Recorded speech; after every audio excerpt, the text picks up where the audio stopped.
টিপু, ধন্যবাদ আপনাকে। যেমনটি বলছে জানেন যে গতকাল বিকাল 5:22 কিন্তু অগ্নিকাণ্ডের সংবাদ পায় ফায়ার সার্ভিস।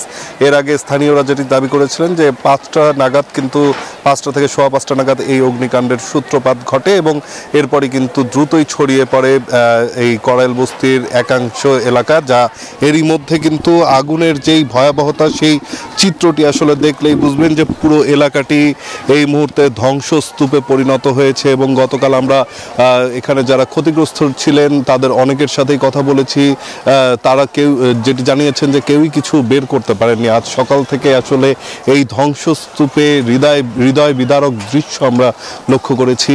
আমরা সকাল থেকেই দেখছি যে যারা এখানে সবকিছু হারিয়ে নিঃস্ব হয়ে গেছেন সেই সমস্ত মানুষেরা নিজেদের ঘরগুলোতে এসে শেষ সম্বল বলে কিছু আছে কিনা সেই জিনিসটি আসলে খুঁজে বের করার চেষ্টা করছেন এবং যে যতটুকু যাই পারছেন না কেন সেটি আসলে আগলে ধরে বাঁচার যেই আকুতি সেটি কিন্তু আমরা তাদের মাঝে লক্ষ্য করেছি।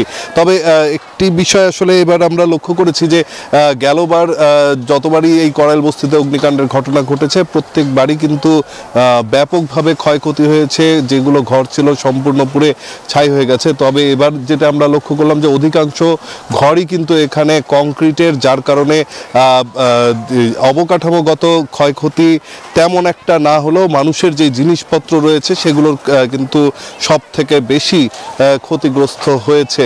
এবং এই মুহূর্তে আমি এই কড়াইল বস্তির একটি ছাদের উপরে আছি এবং যেমনটি দেখছেন যে এই ছাদ থেকে সেই ধ্বংসস্তূপের দৃশ্য আসলে এরই মধ্যে আপনারা দেখছেন। এবং আরেকটি বিষয় জানাতে চাই যে এরই মধ্যে আমরা লক্ষ্য করেছি যে ফায়ার সার্ভিসের পক্ষ থেকে আসলে এখানে কতগুলো ঘর এখন পর্যন্ত ক্ষতিগ্রস্ত হয়েছে এবং কি পরিমাণ ক্ষয়ক্ষতি হয়েছে, পাশাপাশি আগুনের সূত্রপাত কি সেই বিষয়টি নিরূপণের জন্য কিন্তু কাজ করছে এবং তথ্য সংগ্রহ করার বিষয়টি আমরা লক্ষ্য করেছি। পাশাপাশি বেশ কিছু স্বেচ্ছাসেবক সংগঠন যারা রয়েছে তারাও কিন্তু এখানে সহযোগিতার হাত বাড়িয়ে দিয়েছেন এখানে যারা ক্ষতিগ্রস্ত রয়েছে সেই সমস্ত মানুষগুলোর দিকে।